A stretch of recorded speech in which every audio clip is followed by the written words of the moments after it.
It's Friday with DJ and Brant. And DJ, you have yet another lovely guest. I do. This one has a cool name. KENJA, like ninja. Purkey. With a K. That's right. And I've always thought, what a happy name, KENJA Purkey. KENJA Purkey. But she's true blue. She serves our community. She's the marketing director at the People's Federal Credit Union. And the People's Federal Credit Union and Welcome Partner have been together since 1981. And we have quite a history. I've even worn costumes for them. So Hey. I've been the character. The only thing about it, when you're dressed in the costumes as a character, you're not allowed to talk, which stinks. If you're DJ. Well, now were you a singing telegram DJ or a mascot? Or? I was a coin. What was the name of the coin? Do you remember? Moolah Moolah. What? Moolah Moolah. Oh, that's right. That's right. Moolah Moolah. Okay. Yeah. Yeah, that was fun. And then a long time ago, whenever Art Hornell became the executive director, the president there, when he was the vice president, he asked me, and it was the first time I ever got to do it. And I do stand up, but I got to, he asked me to come do a roast whenever Barney retired. And it was the most fun thing to do. And I brought a roast. He said, we were going to do a roast. So I brought one. As one does, yes. Yeah. And, but it was really fun, but it was so nice to belong. And I've always felt that way. And when we did the groundbreaking ceremony for the location over on Hillside, I rode my bike over there. Oh my goodness. And that was fun. And I wouldn't do it now because of I wouldn't advise it now. It's gotten a lot busier. We used to be surrounded by pastures like on every side, and I thought this is the weirdest place for a branch, and now it's like the center. So yeah. Now, were you riding the bike in a costume too, or not? No, I hope not. We had to guide her. With no, that I was costume, not. so. I was going as me. Okay. And Okay. I was on the roundup committee with the chamber, so I wore my red jacket. But I was so proud because we're going to have a location so close to where I live, and then to see the other branches pop up and the other services and how this financial institution continues to care for our community. And there's so many nonprofit organizations who have benefited from the People's Federal Credit Union. And so anyway. I love the name, the People's Credit Union, Yeah. So anyway, KENJA, I'm going to hand it over to you because you have something special to share with us today. Well, yeah, among, some of the many things that I have to share. I think it's interesting that we were talking about financial services and how our branches have expanded and our services have expanded. And I think it's really interesting because we battle with that all the time. How do we stay current, relevant, have all the services, but yet at the same time, that one person who wants to come in and sit with a loan officer for 2 hours to make sure they know exactly what they're getting. So it's, our times are so fast and we're doing so many things at once. And it's such a balance to keep relevant, but yet be able to provide that personalized service. That's really important. I mean, right now people are really nervous about anything they spend or finance, and for good reason too. But to still maintain that small town personal touch in an exploding city like Amarillo, that's a big deal. Mm-hmm. It is a big deal. And, and you touched on, you said people are nervous right now. And I think I've seen that so much. I pretty much spend my life on social media, and to hear people talk about, hey, I'm pulling my money out of my bank and I'm putting it in a coffee can and I'm going to bury it under my house. I see that so much now. And I just want to say, stop, let's talk about this. And so I think it's really important to talk about, the banks that have been failing and what is the state of everybody's normal banks. Those banks that failed had some really weird circumstances going on that is not commonplace. One of those things being that a large majority of their customers had more than the insured amount. One of them was a tech bank. And so they had all these people's investments in there that they were investing into these tech things. And so they had way over the $250,000 insured amount that normal banks have. My credit union, we have about 5% of people with that over $250,000. And what that means is if a normal person knows that their money is insured completely, they don't have to worry about that bank. And what happened with the other one that failed is that people were like, oh my goodness, I have so much money over what I should have in that's insured. I better go get it out. And everybody runs to go get it out. And the thing is, no bank or credit union keeps every cent of deposit that people put in on hand. We've got to loan it out to other people. We put it in other investments that may take 2 or 3 years to mature. And so if there's a run on deposits like that, it would be hard for any bank or credit union to keep up. But the thing is, your money is so much safer in a bank or credit union than stuffed in a mattress or in a coffee can. And what I would say that is important for you to do is, first off, ask your financial institution, what percentage of your customers or members have over the insured amount of money? And, if it's a large amount, then that is something I might be concerned about, and ask them, what is your plan in that case? If people get really concerned about their deposits. Second thing that I think anybody should do anyway is they need to check with their financial institution and make sure that all of their money is insured. There are ways, if you have, let's say $500,000 in an IRA and it's just you on that account, then you're going to need to make some arrangements with your financial institution. One thing you could do is you could put your spouse on that account as well, and both of you will be insured for up to the $250,000. So there's ways that the people at your financial institution can make sure that you're completely insured, and so you'll have that peace of mind. Wow. That's encouraging. Go ahead, DJ. I don't have that much money. Yeah, me neither. But for those who do. I saw a meme that said, "Mark safe from the banking crisis for not having enough money anyway." Exactly. Yeah, that's most of us. But I planned ahead. Right. There is concern. There is concern. How are you addressing the concerns about people who are concerned about the prospect of doing away with cash and digital currency? For as long as I can remember, that has been a concern. When we started getting debit cards and now we're not writing checks as much, and that's always been a concern. I want to be able to have cash. And then when we went through the pandemic and it was harder to get cash and people were, asking them not to use cash, and that's scary because we're having to do something differently. Again, it's a balance. We want to have all the latest tech. We want people to be able to tap and go their debit card if they want. But you know what? If you want to write an old-fashioned check or use cash, we're totally cool with that too. And we'll make arrangements to make sure you've got as much as you need. And so it's never going to go away. I just cannot see it ever going away. Thank you. I appreciate you saying that so very much, because I have wondered that. And thank you, Brant, for bringing it up. Well, DJ, there's proposed legislation that we haven't had until 2022 for digital currency. And we can go further than that, but we don't have to. But all that to say is it's good to know that, there's someone you can talk to. And it sounds like this credit union is hands-on and approachable. Try having a conversation like that with another famous bank named after our country. It's not always that easy to speak to a human. And Amarillo, what I've observed about Amarillo is they may be exploding, but there's still a small town charm to it, a tight-knit community, a very benevolent community.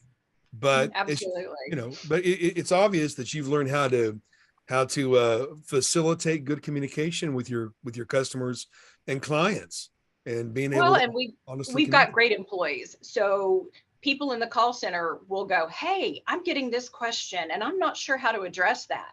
And so, our executive team will get together and go, "This is what our members are concerned about. How Right. are we going to allay their fears?" And so our members feed that to us, our employees feed that to us, and then that allows us to turn around and say, "Okay, this is what's going on and this is what you can do about it." That's great.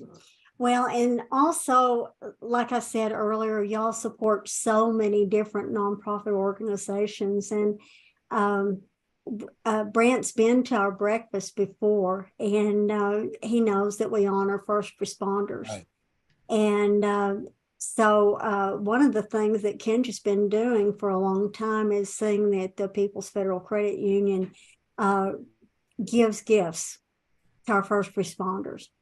And so thank you for supporting this program that we do with so much love and appreciation. Well, yeah, it's so important because there are people in our community, and not just first responders, but definitely first responders.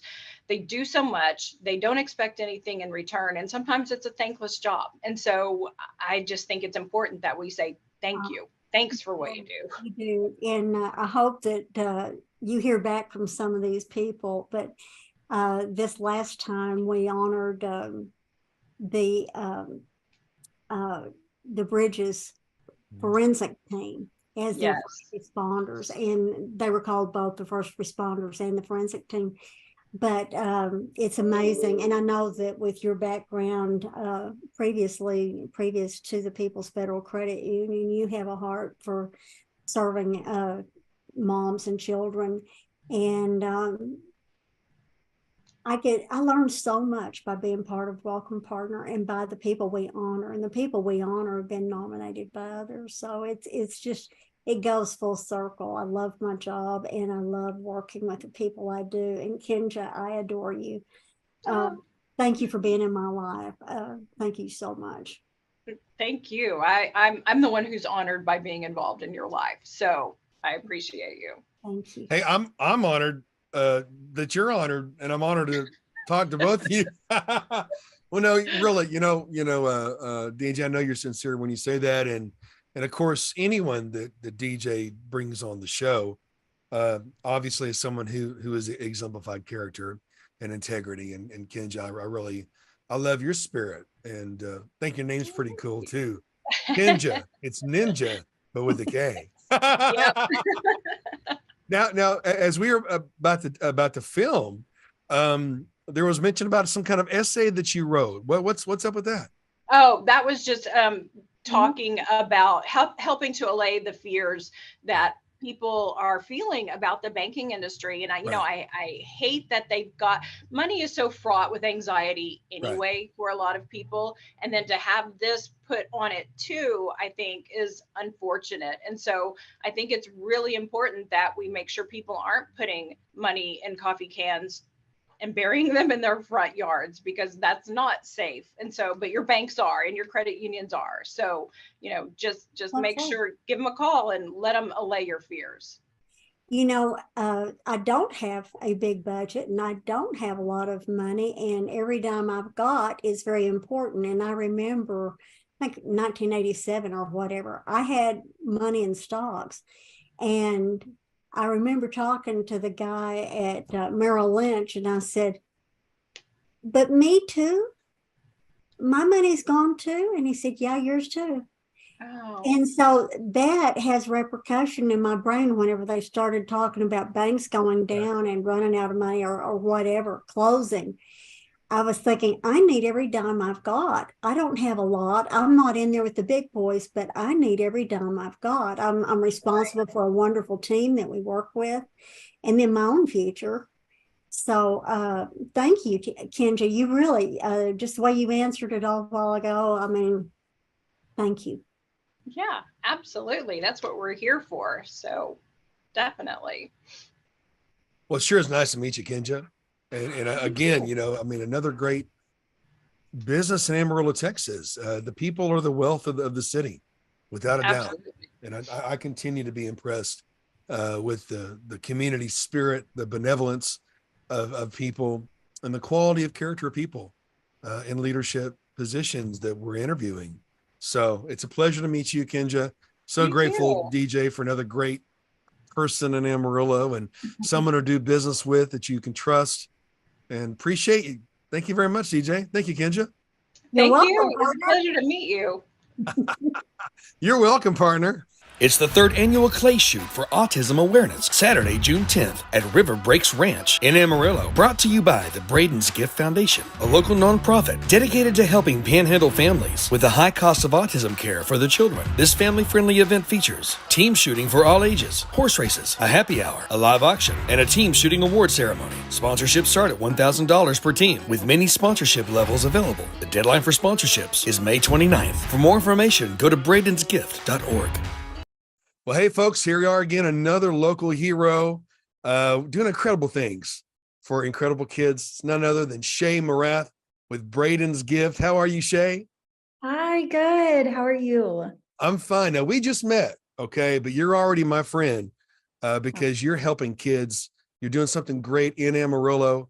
I hope a lot of people see this interview all over the world, actually, and follow suit. People help people who help people.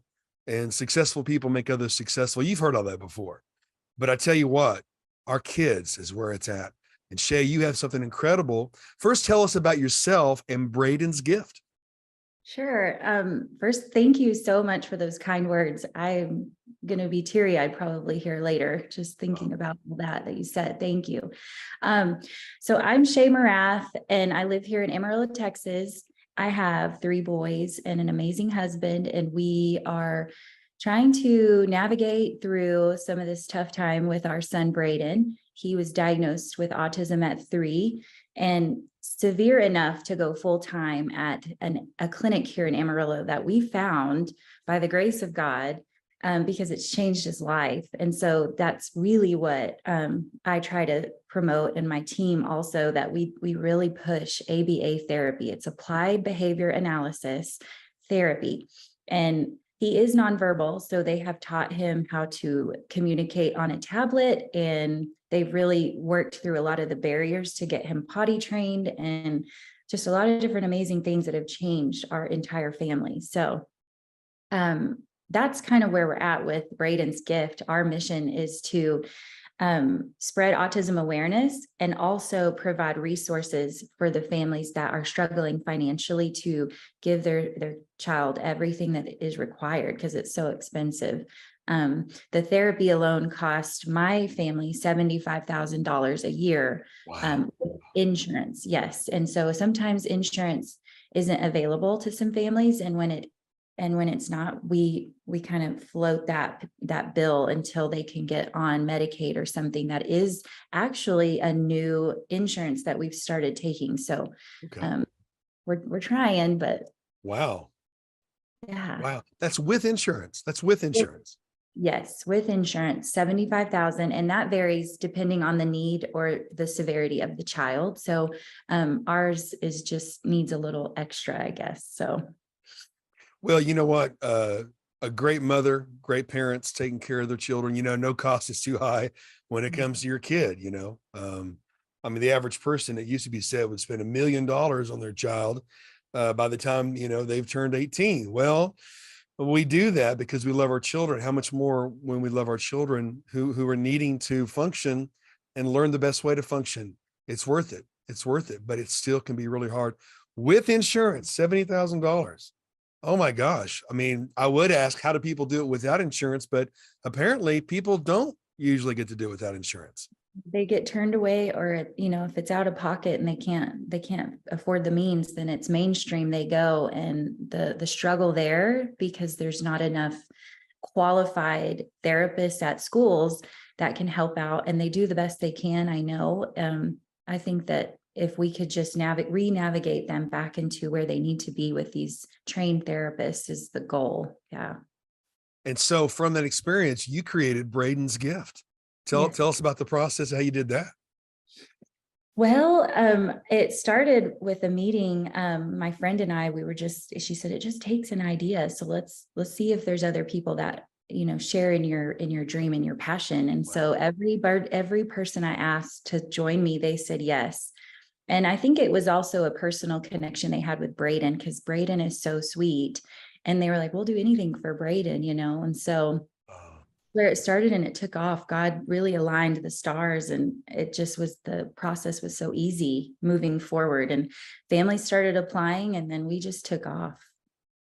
I'm always amazed at people in Amarillo, how they take care of each other, how they do things for each other, how they support people they don't even know a lot of times. And it's just an amazing thing to see. Again and again and again, I see people that will take a personal challenge and turn that into a life mission. And in doing so, realize that was their destiny all along, Right. When it comes to these precious children, folks, if brilliant children, the joy of working with children with special needs, or in this case, special gifts. I'll never forget someone saying, hey, ADHD has been called such a curse. Or no, it's a gift. And, we talked before taping, even Elon Musk, considers himself on the spectrum as well. But this endeavor, once again, folks, someone having an idea, having a heart for other people, not just focusing on their own issues, but trying to help other people walk through this together, is incredible. And it's creative too, because you've got June 10th, a clay shoot coming up.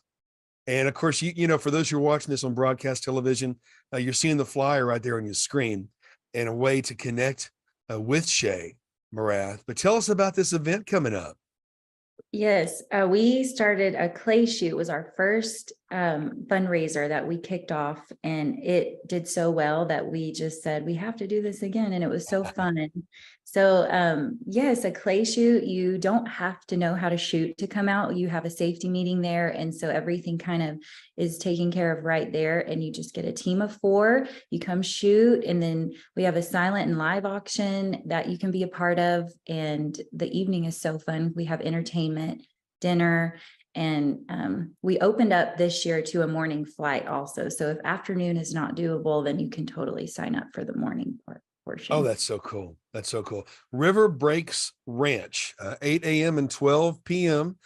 Shoots, and 100 shells required per person. And you have different levels too, that people can get involved. There's the cowboy. Of course, this is a fundraiser, folks. Okay. There's the cowboy level. It's $1,000. Every penny worth it. Of course, the Wrangler, that is $1,500. The Silverado, I love these names, $2,300. And of course, the Outlaw, I like that one. The $5,000 level as well. And of course, on this graphic that I'm looking at, there'll be a spot as well, folks, for television that you'll be able to see. But you can sponsor the event. You can register your team. The contact that will appear, but we can go ahead and give it to you right now audibly as well, is Shay, SHAY, at bradensgift.org. And of course, Braden is spelled BRAYDEN, sgift.com, Shay at bradensgift.com. For those who are watching this live interview on Facebook, I'm going to put that same information there for you as well. And again, another fantastic event. But tell us more about what to expect for those who haven't come to one of these before. Well, it's beautiful. If you haven't been to River Breaks, you'll love the view. He's got such an amazing setup. And so you'll come in the morning, we'll get you all registered. There's going to be fun prizes that you can enter, and different things going on, a little coffee bar that you can hang out and just wait until that safety meeting. And then once the shoot kicks off, you'll go to your station and you'll shoot, and then lunch will be provided. After lunch, we'll start our next shoot at 1:00. That safety meeting will happen. We'll get our teams set up on their stations. After all the shooting is done, we'll find our winners. We'll present the winners with their prizes. And there's a horse race actual horses, live horses that will get to do fundraising. And so you can come out and watch that. It was so much fun last year, and it kind of just broke the evening up a little bit and into something really fun. And then our silent live auction will start, and dinner, and then the dancing, then the fun stuff. All the Oh, fun. so cool. You know, you got to love West Texas fundraisers. We're going to shoot stuff, Yes. you know, have a horse race and you know, but at the end of the day, you know what? I mean, most people can't even remember where they spend their money. You know, you go in your bank app on your phone and you don't even know where you spent the last 100, 200 or $1,000 sometimes. You know, today, any one of you watching, you know, you're going to spend 35 to 60 bucks on DoorDash today, you know, or you're going to spend a, you know, cup of coffee, $6 or whatever. And why not do something good, you know, with those finances? You know, I remember seeing an interview recently and a guy said, you know, money is made for spending. And of course, you know, in this fear-driven culture and so much media is fear-driven, folks, you know what? There's hope. There's hope for families who have children with autism. There's hope, you know, for people like Braden. You know, there's hope, you know, for communities who really want to come together. Again, you know, Amarillo does that better than I've ever seen anyone do it. And so it's exciting, but a fantastic event, Shay. Now, let me ask you this. Whose idea was it for the clay shoot and the sponsorship names? My treasurer, Justin Adams, was the one that actually initially said, we should do a clay shoot. And I was like, what's a clay shoot? That's pretty fun. I didn't even know what it was. Well, with that said, is it more women or men that show up at these clay shoots? You know, there's a good mix. We have women shooters come out, and I've seen a lot of little boys that come out, and like the Boy Scouts, they'll come out and do some shooting. There's an actual professional team from WT that I've seen come out to some of this. So we've got a wide range. Everyone's included and involved. So I love that. But yeah, men typically love to come out and do both shoots and stay the whole day and make it, because it's so laid back. It's so fun. And they know they're there to shoot and have a good day. So only in Texas, folks, the best state in the union. You know, you said kids. This is obviously a family friendly event. Yes, there's some little youth shooters that I see come out sometimes. And so, yeah. Wow. So cool. Can't beat it, folks. So make contact today. You know, register your team, get your team together. So many of you have businesses, and let me ask you this. This is a worthy cause, whether it's tax deductible or not. Is this a 501c3 or a foundation? What's the structure of it? Yes, it's a 501c3. So tax. Yeah. Well, you need a tax deduction, right, folks? And why not, you know, shoot for a good cause only in Texas. It's the third annual Clay Shoot for Autism Awareness, Saturday, June 10th at River Breaks Ranch in Amarillo. Brought to you by the Braden's Gift Foundation, a local nonprofit dedicated to helping panhandle families with the high cost of autism care for their children. This family-friendly event features team shooting for all ages, horse races, a happy hour, a live auction, and a team shooting award ceremony. Sponsorships start at $1,000 per team, with many sponsorship levels available. The deadline for sponsorships is May 29th. For more information, go to